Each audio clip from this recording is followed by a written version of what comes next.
Ladies and gentlemen, boys and girls, children 18 plus. You are tuned in to the Lone Officer Podcast with me, Dustin Owen, and my main man, JC. John Coleman. Yo, what's poppin'? Bro, that was a long-ass episode last episode. Yo, oh, that- Nighty brought it guy? down. That guy, yeah, Dave Knight, man, in the house. That's why people, like with his personality, I see why people look at people from the Northeast, particularly Massachusetts, like, yo, what the hell? Nah, man, that guy was so close to being a new kid on the block. You know what? He was so close. He was destined not to be one. I almost wanted to ask him, like, yo, did you ever get to wrestle Marky Mark? God. But I'm pretty sure he was much older than that whole entire crew. But Was he? my wife was so jealous. Of him? Oh, my wife was the biggest New Kids fan, right? So the For real? fact that I had the brother of one of the New Kids to her, like that would have been like, yo, I love pizza.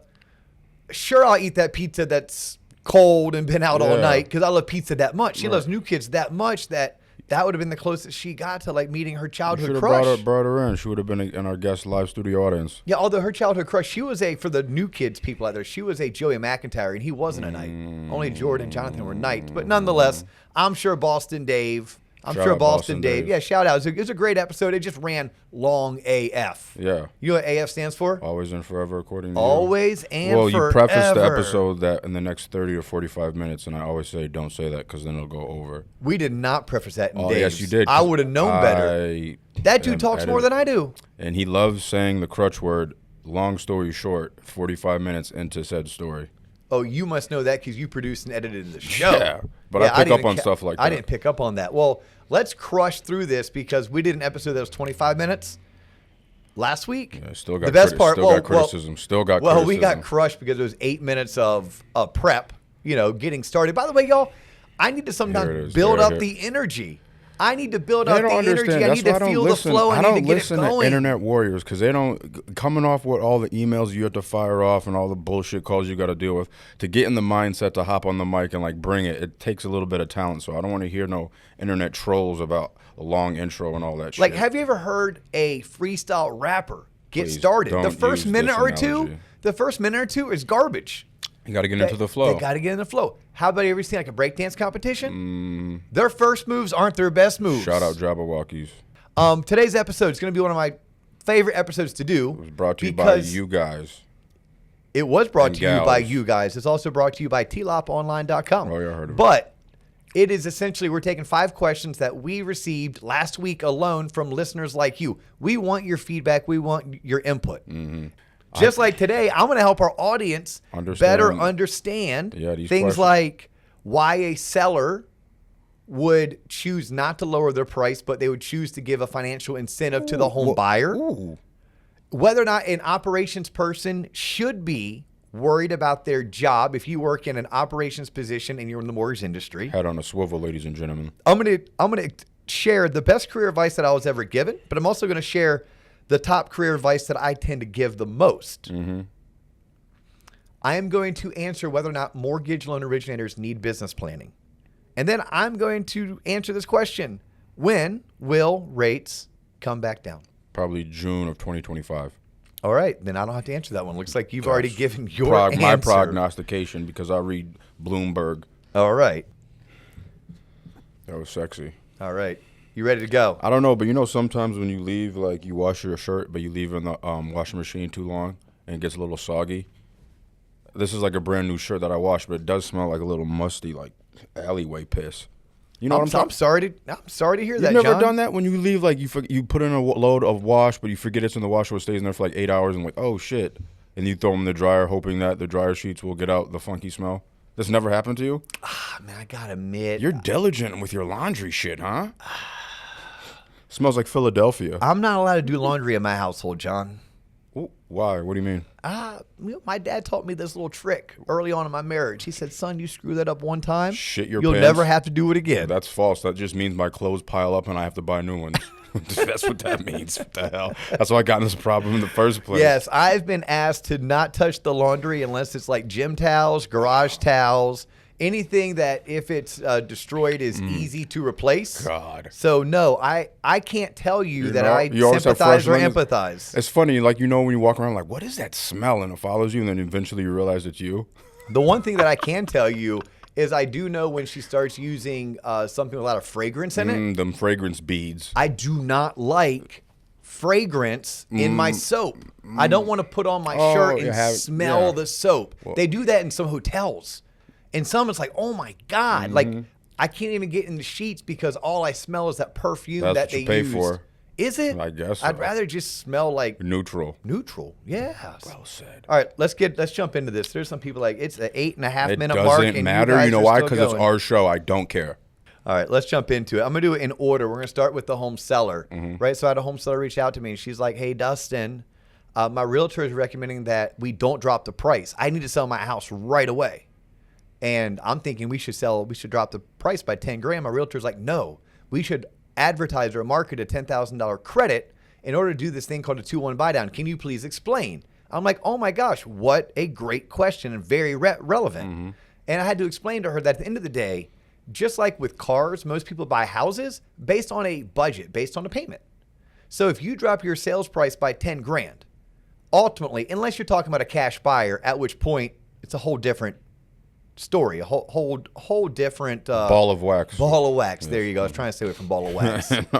That's what Dr. Morgan at UCF in my writing for public PR class, he would call that trite.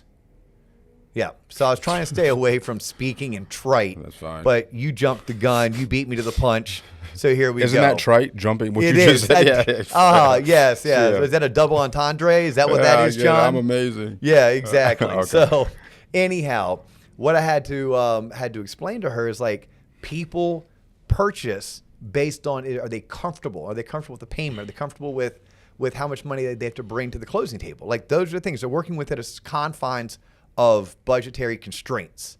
So $10,000 on purchase price would ultimately mean that they finance, let's just say $9,000 less.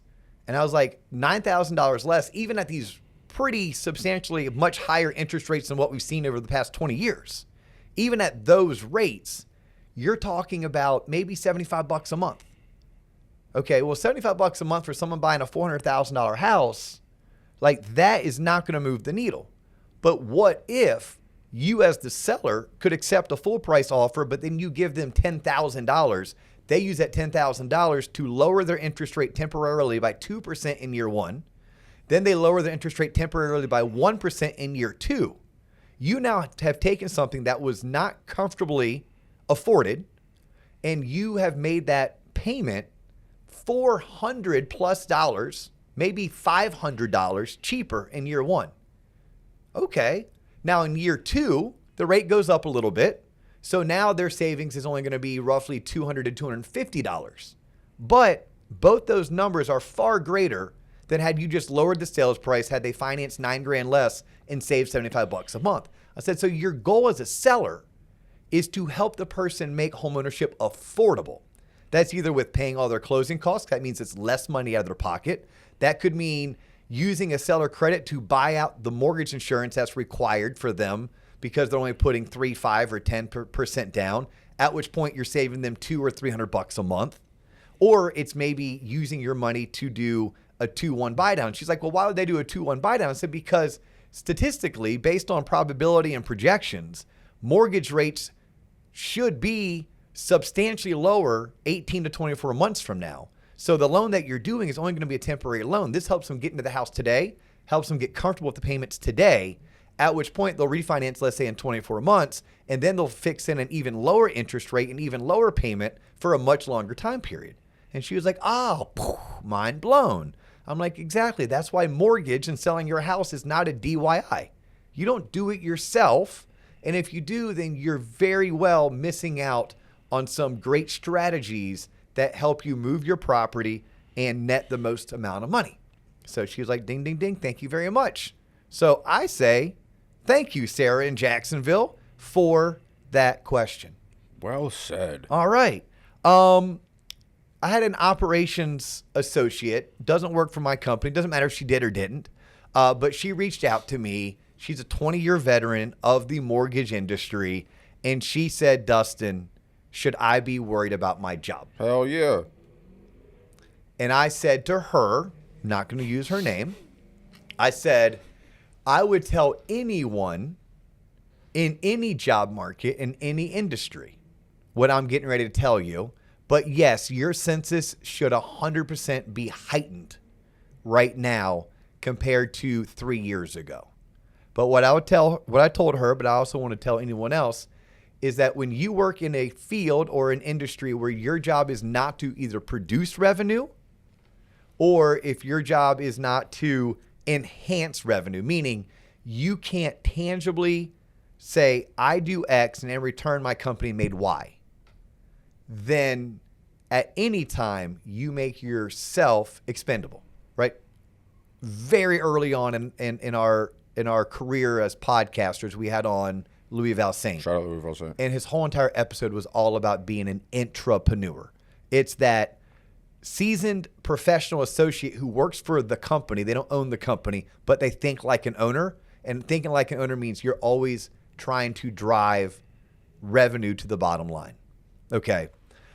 I would also I told her this, and I'll tell anyone else this.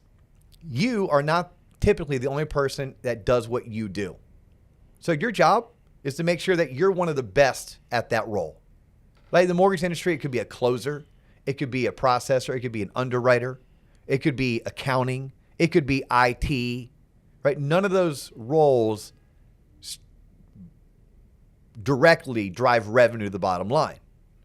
But if you're in a department with 10 IT professionals, you have to make sure that you're in the top third. If you're in the top third, as long as the company is solvent in business, they will need IT professionals.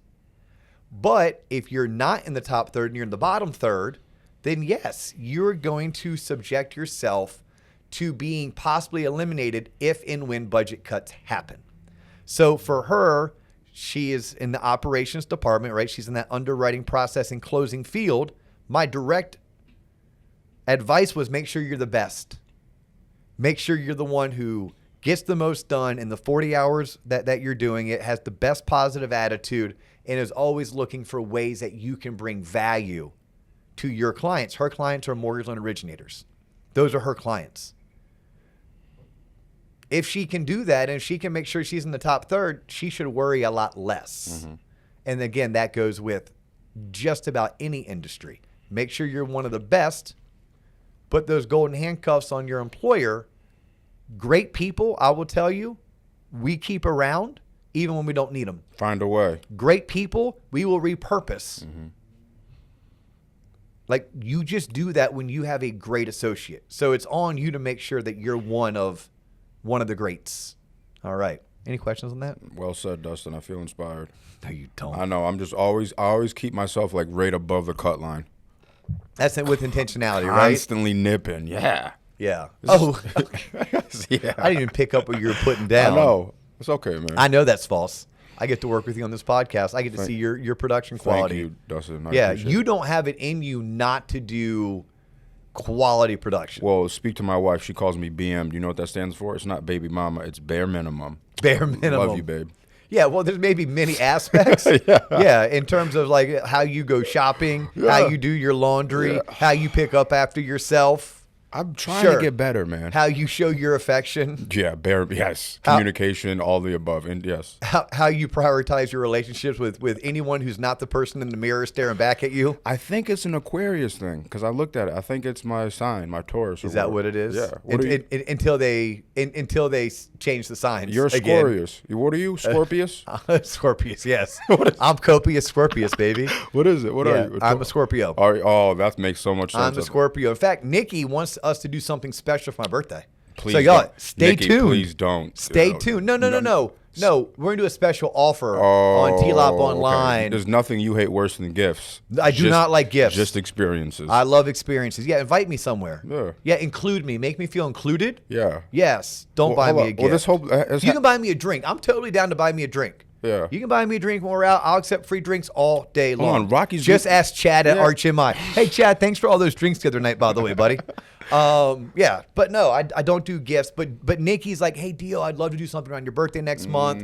It's going to be like a big membership drive for TLOP Online. We're going to give some of the proceeds away to my favorite charity. That's going to go to my wife's favorite charity, which is Adore Pet Rescue. So hopefully if the TLOP community steps up, then we'll be able to donate a nice check to Adore. and we'll be able to drive members under this record rock bottom investment that we're asking for. But we're going to do it all around my birthday, which is in the month of November, which makes me a Scorpio. If I had emotions, I would feel them, I guess. Next question. Next question comes from a college student. Yeah, so a college student at the University of Central Florida. Y'all are screwed. Yep, asked me the following question. What is the best career advice that you received? Oh, God. And I'm going to go back to probably my sophomore, junior year of college. And I joined I joined like a campus club that specialized in the advertising and public relations major. Club's called Quotes. Anyone that's at University of Central Florida, you're in Quotes. Shout out. I was in Quotes circa 1998 to 2001 probably. And anyhow, it was told to me at like a career fair by someone who was probably only 6 or 8 years older than me, but they had graduated, gone on, they were on their second career job, career opportunity, whatever. And she said, pointedly, it is who you know and not what you know. I was like, huh? She said it was who you know, not what you know. You can't be a know-nothing, and you sure as heck can't be a do-nothing. But if you know everything and you've done everything, but you know nobody, good luck being noticed, good luck being offered opportunities. You have to put as much effort and energy into being known as you do into knowing and to doing. I was like, damn, okay. That has served me amazingly in my first career of TV advertising. It is, by the way, how I landed my job in my career opportunity in the mortgage industry. And not just any career opportunity. Like I landed a career opportunity that was really selective, right? Had a pretty rigorous interview process. And I would have never even known about the company or the opportunity or scored my first interview had I not had a decent professional network that I intentionally built out when I lived down in West Palm Beach. So that's probably the best career advice that I was ever given that stuck with me. Now, the career advice that I give isn't necessarily always easy to follow depending on where you are in your career, right? Some people have to actually swipe and adapt what was told to me, and that needs to be your career advice. But the one that I love to give, especially when I'm talking to college students, is I will tell them, intern, intern, intern, work for free, work for free, work for free. Experience, experience, experience, expose, expose, expose. Like, you want to collect as many internships as you can. For two reasons. A, because it is true, it is more about who you know than what you know. By interning, it's first about getting to know other people, other professionals. If you're lucky, you'll learn something too. But for me, interning taught me everything I didn't want to do for a career. I didn't have to battle like many of my friends through the first 10 or 15 years of my career trying to figure out who I was as a professional. Like, I was able to go into my career knowing there's probably 3 careers that I want to shoot for first. It was a copywriter at an advertising agency, it was an account executive for an advertising agency, or it was selling advertising. I was able to land selling advertising. Now, selling advertising gave me a solid sales foundation, and it allowed me to learn, wow, I loved selling national advertising, working for a media rep firm. I freaking hated selling local advertising. That allowed me to pursue a personal passion of mine, which was personal finance, couple it with the sales experience that I had, and find a role in the financial sales industry. I could have been a financial advisor. I could have sold life insurance. I could have become an insurance agent. I could have become a commercial real estate agent. But the mortgage industry was the opportunity that was presented to me. It fit what I was looking for. It fit things I was interested in, and I went for it. But I was able to not go down so many other paths that I maybe would have wanted to go down. And I was able to do that because I interned. Now, if you're 30, 40, 50 years old and you're looking to do a career change, it's hard to intern when you have to put food on the table. But there is something about working for free or job shadowing or following around somebody, I guess that's called a job shadow, for a time period for you to dip your toes in there and get a taste. But that's the career advice I probably find myself giving the most of is to young professionals. The little, you didn't ask me, but I'm going to tell you, the two other sidebars that I give, and again, this is younger professionals. Don't be in a hurry to grow up. To me, the age is 26. But 26, have your shit together. But don't be in a hurry to graduate at 20 and feel like you have to have that career job at 21 and married at 22 and start a family at 23. The hell? You don't have to. Shit. Yeah, don't let society ruin you into thinking that you have to. Yeah. And also, get out there and travel. Go expose yourself to other thoughts, other cultures, other ideas. Explore the world. You will learn more about yourself, more about other people. Expand your horizons if you just get out and you explore. Adventure. You can do so with a backpack and staying in hostels. You do not have to go all bougie John Coleman staying in Four Seasons. Yeah. All right. Sad, Dustin. Next up, loan officer reached out to me. Hey, Dio, do I really need a business plan? I don't know. Do you really want a career in this industry? Thank you, John Coleman. That's one hell of an answer. That's just hanging around with you, Dustin. Yes. The answer is yes. Every single year, we should be sitting down and we should be business planning. We should be reflective of the year that just was, what went well, what didn't go well. We should complete a SWOT analysis. Have you ever done a SWOT analysis? Strengths, weaknesses, opportunities, and threats. Yes, sir. You should do a SWOT analysis on yourself, your individual business.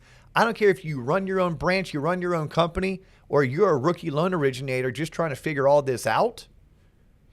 You need to business plan. Shameless plug, the TLOP exclusive in December is going to be yours truly coming back, encore presentation, close out the year. I'm going to do an 1.5-hour business planning session for the entire TLOP community. Let's go. Yes, where I have a 15-minute business plan that we are going to go over. I have a in-depth business plan that we're going to wrap things up with. And in the middle, I'm going to go over the referral account pyramid.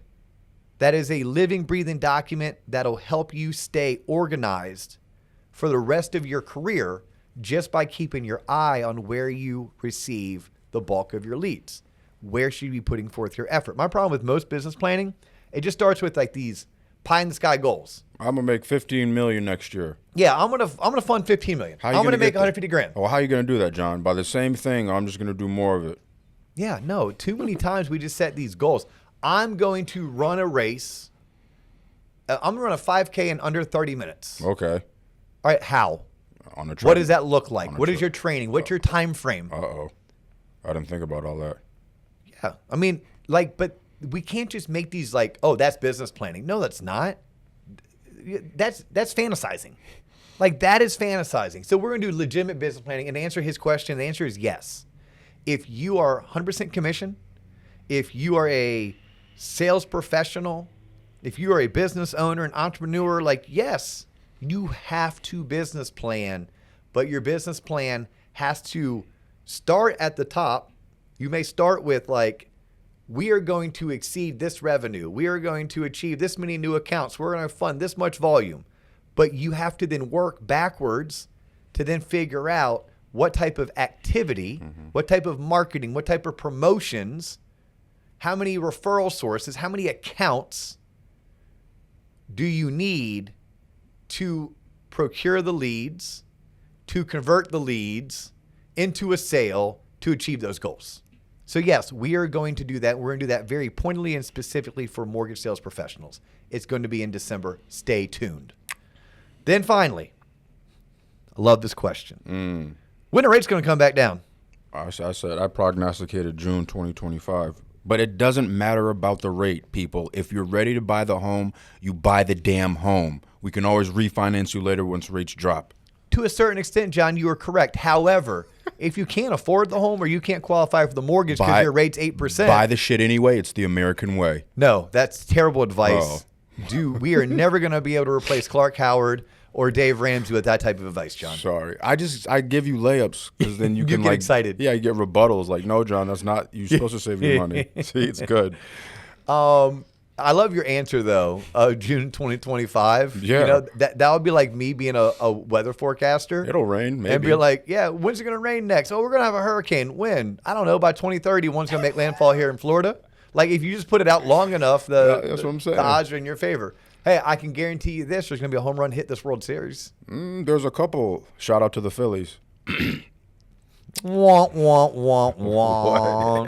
Yeah, but it's like, no. I want you to tell me what inning of what game the next home run is going to be hit. Well, according to if I knew that, I'd be on my yacht in Fiji, according to Dio. There you go. If we could predict interest rates, we would be on our yachts in Fiji. Yeah.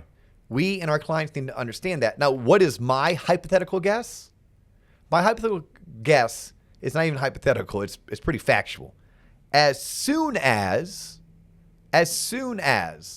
the economy quits growing, as soon as unemployment starts going up, I almost said peaking or surging. As soon as the Federal Reserve raises their hand and says, we're done, we have our hikes have met their intended consequence, which is crashing the economy without crashing the economy, we will see mortgage interest rates come back down.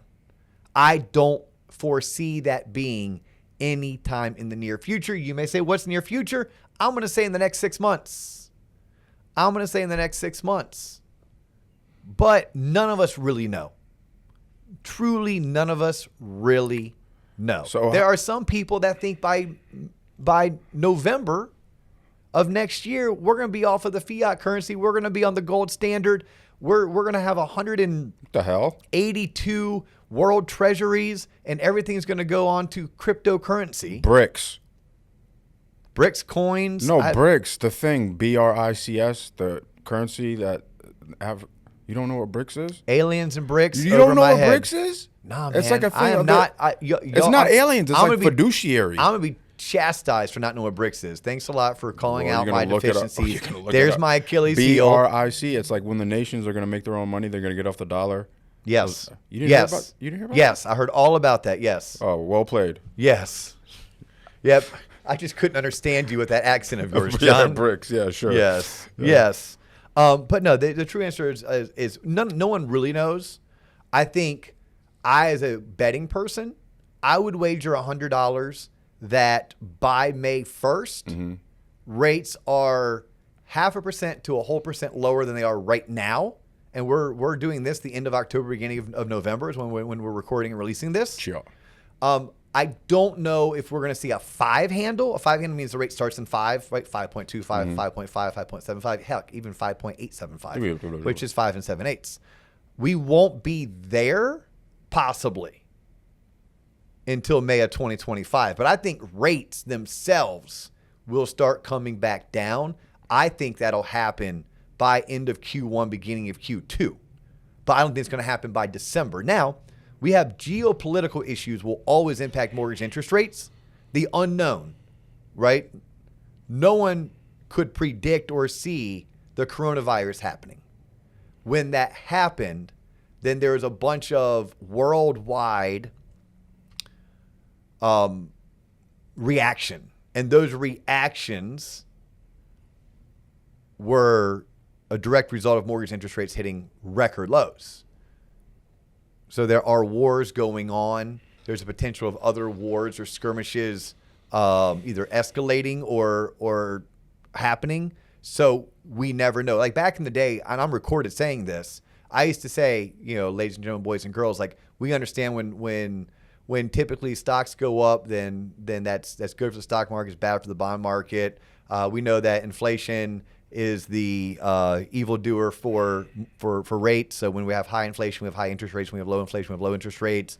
When the economy is hot, good for the stock market, bad for the bond market. When the economy is not hot, good for the bond market, bad for the stock market. We want the bond market to be doing good because that means that the price of bonds is going up and the yields or rates are going down, right? Like I used to always say, just the typical.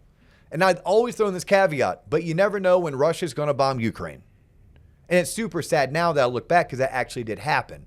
But it wasn't a shock that it happened, right? Like anyone who follows worldly or current events, like you knew that there was always a political unrest going on between those two nations. And we talk about the same thing, like China, Taiwan. Well, We don't know the economic blowback of China, Taiwan, or like we did a whole entire episode where I use the analogy like when China sneezes, the whole world feels it. So there's always the unknown. Mm-hmm. And what is the unknown going to bring? Like we did an episode where I talk about, I think it's going to be a hard landing. I'm not in the soft landing boat. I'm just not. I don't have any great rationale or great reason besides I'm just being observant to my surroundings and people I talk to within my network. And I feel I'm in the boat that the Federal Reserve did too much. They didn't let their initial adjustments actually take place and set in. And because of that, we don't have a soft landing. It's going to be a hard landing. And then if someone else I was talking to also agreed with me on the hard landing, he then went one step further and said, what happens where we had runaway inflation? What happens if we have runaway unemployment? We've had record low unemployment for years. And one of the biggest drivers right now to inflation is we can't get unemployment to go back up a little bit. Fire them all.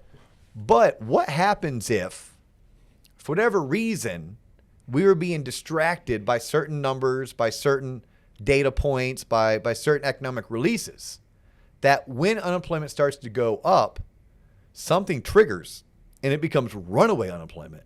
So instead of unemployment going from 3.3, 3.5 to 4.6, 4.9, which is kind of where we would like it to be, 4.7 even, what if it gets to 5.7, then 6.5, then 7.2? What does that do to our overall economy? What does that do to house prices? What does that do to mortgage interest rates?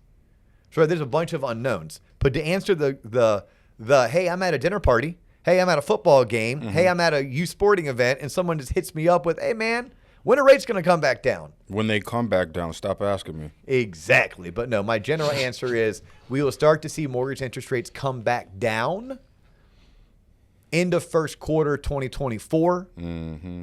I don't anticipate them coming down to as low as they're going to be until middle of 2025. So I was right. John, you are always right. Why? So is it mad? Are you mad that when COVID happened and rates got to 2%, did that mess up people's thought process when it comes to rates? Because I don't think so. I found the consumer has a very short memory, both positive and negative. They forget already.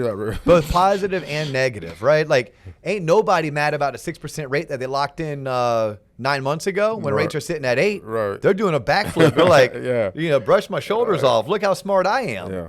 Right? And the person who was bitching about 6% rate. Yeah, but it's like even now at 8, people are like, well, that's my rate. Many people, if you are ready to buy and you can afford the payment, you buy. Yeah, just buy it. Yeah. You buy. Yes. I mean, look at statistical analysis of homeowners over the past 40, 50 years. Homeowners are 40 times more wealthy than non-homeowners. Mm-hmm.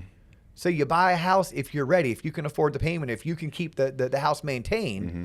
And then you make adjustments to your financing strategy as your life changes, as your financial needs, wants, and goals change, but also as the economy and the market changes. Well said, Dustin. That was an amazing episode. Let's put a bow on this and end it right now. Let's put a bow on this and end it right now. Hey, y'all, if you have tuned in for the first time, we say thank you. If you are a TLOPper for life, we say we love you. Yeah. Make sure that you are subscribing. Let's make sure that you're tuning in. Please share this, not with one, not with two, but with 3 people. If you're a mortgage sales professional and you are not a member of TLOPonline.com. Shame on you. And you love this show. The hell? At a minimum, become a member because you love the show and you want to support the show. Duh. Yeah.